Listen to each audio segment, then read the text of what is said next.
Welcome to Module 8, Routines that Build Independence and Data that Drives Instruction. This is the final module in my series. In this module, we're going to look at two essential components to your phonics block. Independent practice, where students build automaticity through repeated exposure, and progress monitoring, where we check whether students are actually mastering the skills we've taught. Independent practice is where learning sticks. Progress monitoring is how we make sure it's sticking. As a reminder, this module pairs with my Kickstart to Phonics Teacher's Guide. This guide is totally free on my Teachers Pay Teacher store and serves as a companion for all of these modules. The link to the guide is in the comments below.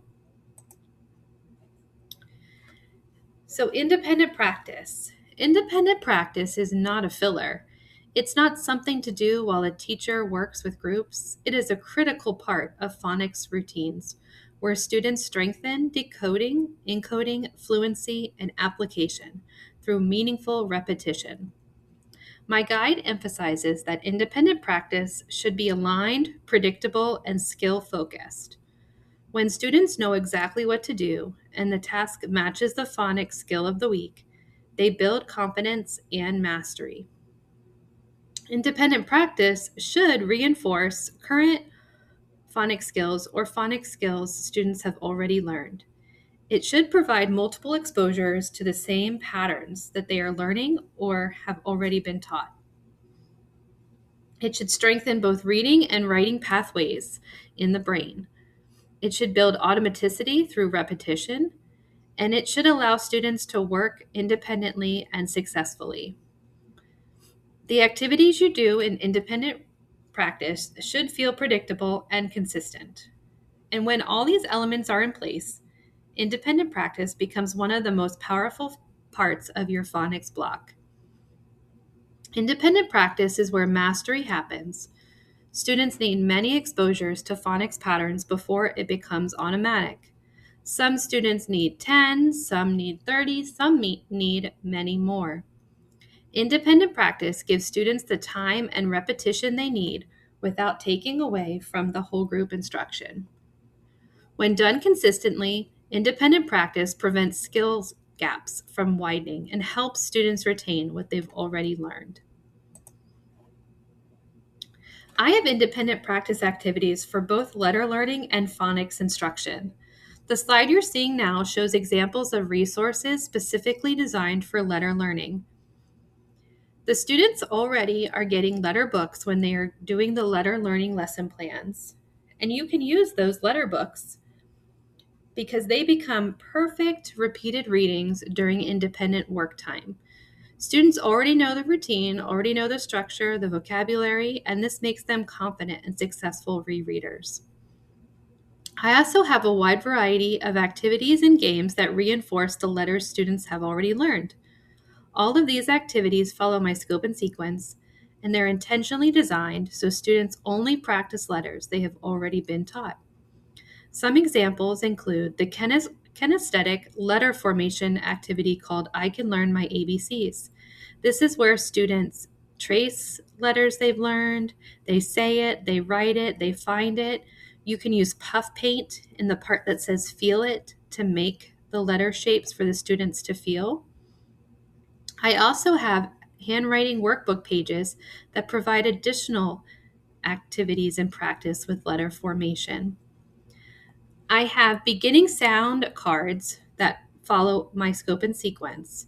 And with these cards, there is a partial word and a picture, and the students have to fill in the missing letter. You can laminate these cards and have the students write the letter, or you can use magnetic letters and have them place the letter that's missing. My roll and trace game is where students roll a die and they practice forming the letters in that column. The roll and read game is where students roll a die and they say the sounds of each letter in that column that they land on. These routines give students meaningful hands-on practice with the letters they've learned. And because the activities stay consistent, students can work independently with confidence. Now let's look at some of my phonics resources that can be used for independent practice and support. All of the decodables that you use during my phonics lesson plans can be used for rereading during independent practice. You can see a folder on the left side of the screen that has blending lines in it. You can include the decodable sentences, the blending lines, the decodable passages, the fluency sheets. They can all be stored in a folder as students are learning those skills and then placed in a spot for students to practice rereading those during independent reading time. Some of my papers even have multiple stars at the top where students can fill in the star after they read the page one time. So students already know the routines of all of these pages from whole group instruction or small group instruction, so it becomes easy for them to do this with confidence by themselves. I also have a wide range of independent activities you can add into your rotation. Every activity is included with each of my phonics skills in the resource bundle, which means you teach the routine once and then only the skill changes. This keeps independent practice predictable for students and easy to manage for teachers. So some examples include word searches that target the or reinforces the target spelling pattern, word ladders where students change one sound at a time, fluency speed drills where students time how many words they can read in 1 minute and then they do it again and again. Word sorts can be used for all of my phonics skills where they sort by patterns. A few additional activities that are not pictured here include I have a fill in the blank comprehension sentences for all my phonics skills, and that helps students bring in meaning to their phonics learning. I have silly sentences for decoding and comprehension activities. I have a spy code word game where students use a simple code and they decode words using the code, and then they read them and draw a picture of each of the words. Lookalike sheets are when students are good for when students are confusing similar patterns and tricky contractions with letters and sounds. So they pick which word is spelled correctly out of a list of words that look very similar. I have phonics squares where a phonics feature is in the middle square and letters are around it, and they practice building as many words as they can with that phonics square. All of these routines give students meaningful, skilled, aligned practice, and because the structure stays the same across the skill, students can work independently with confidence and success. I also have a variety of phonics games for every phonics skill. Just like the other independent routines, the game rules stay the same, but the phonics skill changes. This keeps routines predictable for students while still giving them fresh, engaging practice with each new pattern. Some of the games include 4 in a row, lines and boxes, roll and read, and roll and write, ladders and slides. I have both reading and spelling versions of the ladder and slides. Some that are not pictured here are hopscotch, explode game, which is a word card game, and if they land on the bomb, they lose all of their cards. Roll and smash, where you pull in Play-Doh. Roll and tally. I have ones where it's with words, phrases, and sounds. Tic-tac-toe games, dominoes, what's missing game, where they have to figure out which pattern is missing in the word. Memory games, I have you have cards. I have go fish as well. These games give students repeated exposure to target fluency skills in a fun, low stress way. And because the structure stays the same across the skills, students can jump right in and work independently, which is exactly what we want during independent practice. I also have games for all the heart words in my scope and sequence. Just like the phonics games, the routine stays the same, but the words change as students learn new heart words. 2 examples of these games include Heart Word Bump, where students practice reading heart words as they play, and Roll and Write heart words, where students practice spelling heart words after rolling a die.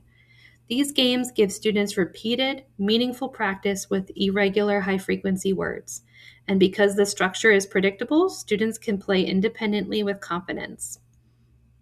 All of these games and activities give students meaningful skill-aligned practice, but what makes them truly effective is the consistency of the routines. Students don't need new directions every week. They don't need to learn a brand new game every time the phonics skill changes. The structure stays the same, and only the skill or word set changes. This predictability is what allows independent practice to work. Students feel confident, they know what to do, they can get started right away, and because the routine is familiar, their cognitive energy goes towards the phonics skill, not the directions. Independent practice becomes powerful when it is aligned to the skill, repeated across the week, predictable in structure, easy for students to manage independently. When all those routines stay the same, students build automaticity faster. Teachers save instructional time, and the entire phonics block becomes smoother and more effective. One of the most effective ways to build strong independent practice is to keep the routine the same while changing the theme. My seasonal phonics games are a perfect example of this. Each month or holiday, the theme changes.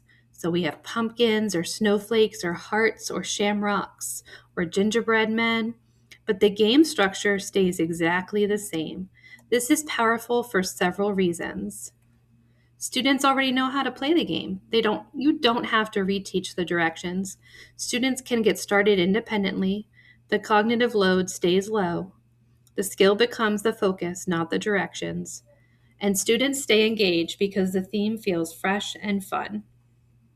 Predictable routines plus seasonal themes is the perfect balance of consistency and novelty. These games reinforce decoding, encoding, fluency, and pattern recognition, all while giving students meaningful skill-aligned practice. And because the structure never changes, students build confidence and automaticity over time. Seasonal games keep practice joyful, but the routine keeps it effective. Progress monitoring is a critical part of structured literacy because it tells us whether students are actually mastering the phonics skill we've taught. My guide explains that teachers should choose a progress monitoring tool that aligns with their scope and sequence and establish a consistent system for assessment and data tracking. As your guide states, using a tool aligned to your scope and sequence ensures you're assessing the specific skills you're teaching. This alignment is what makes our data meaningful and actionable.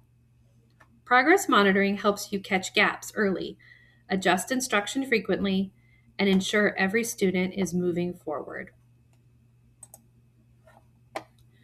The first purpose of progress monitoring is instructional alignment.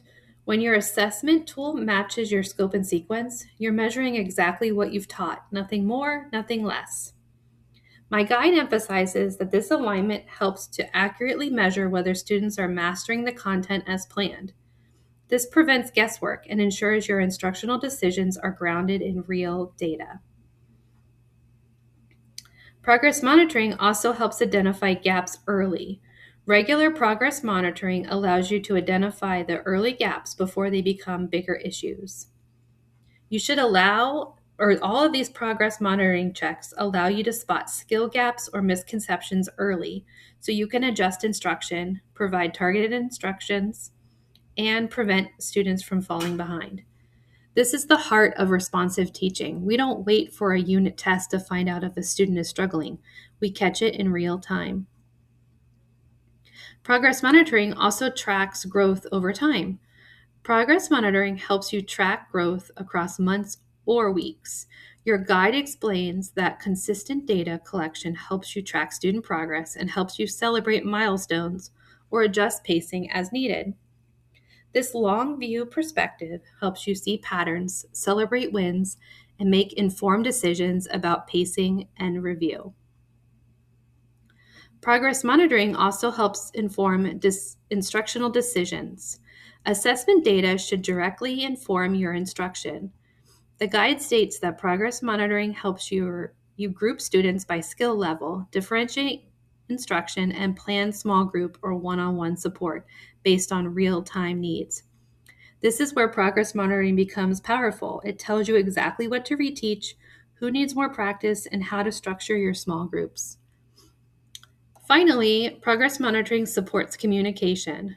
Progress monitoring strengthens communications with families, administrators, and support teams. In the guide, it says that clear, organized data makes it easier to communicate progress and provide documentation for RTI or MTSS processes. This documentation is essential for intervention planning and for showing growth over time.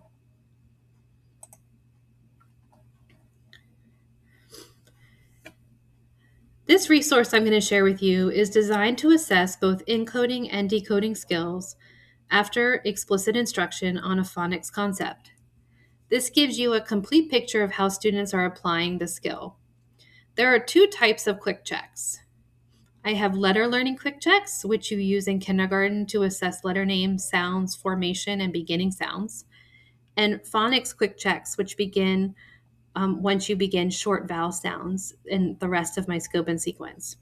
And the phonics quick checks assess decoding and encoding of those phonics pattern. These checks are short, targeted, and easy to administer. You also get with these quick checks a spreadsheet, and this spreadsheet is organized by skill and aligned with my scope and sequence. And in each column, it tells you the specific phonics skill and allows you to identify which students need reteaching or additional practice. This makes data entry fast, and you can analyze it even faster. So when do you give a quick check? You can really do this at several different times. You can do this before starting a new skill as a pre-assessment to see who needs the instruction. You can do it after explicit instruction. So maybe you've worked on a skill for a week and you give one at the end of the week. You can do it during review weeks. So maybe you're doing a spiral review week and you take parts of different types of quick checks to do a spiral review quick check. You can also use it before you decide to move on in the scope and sequence. You can use it to decide where to start with interventions. These quick checks or quick points ensure students have a solid foundation before moving forward. So progress monitoring is not an add-on, it's a core part of effective phonics instruction. It ensures alignment, identifies gaps early, tracks growth, and informs instruction. And it also supports communication. Assessment data helps you group students by skill level, differentiate instruction, and plan support based on early or real-time needs. When progress monitoring is consistent and aligned, your instruction becomes more targeted, your small groups become more effective, and your students make faster, more competent progress.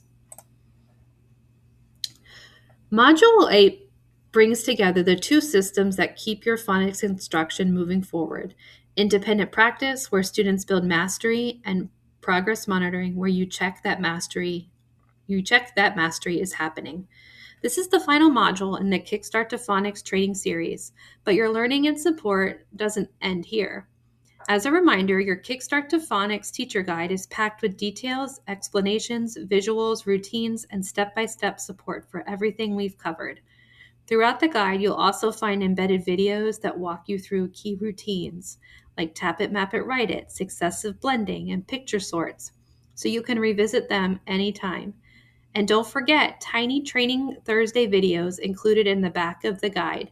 These short focus clips give you quick references or refreshers on many of the routines, procedures, and instructional moves we've discussed throughout these modules. They're perfect for planning, coaching, or brushing up on a routine before teaching it. Thank you for joining me in this series. Your commitment to structured literacy and high-quality phonics instruction makes a powerful difference for your students, and I'm honored to support you on that journey.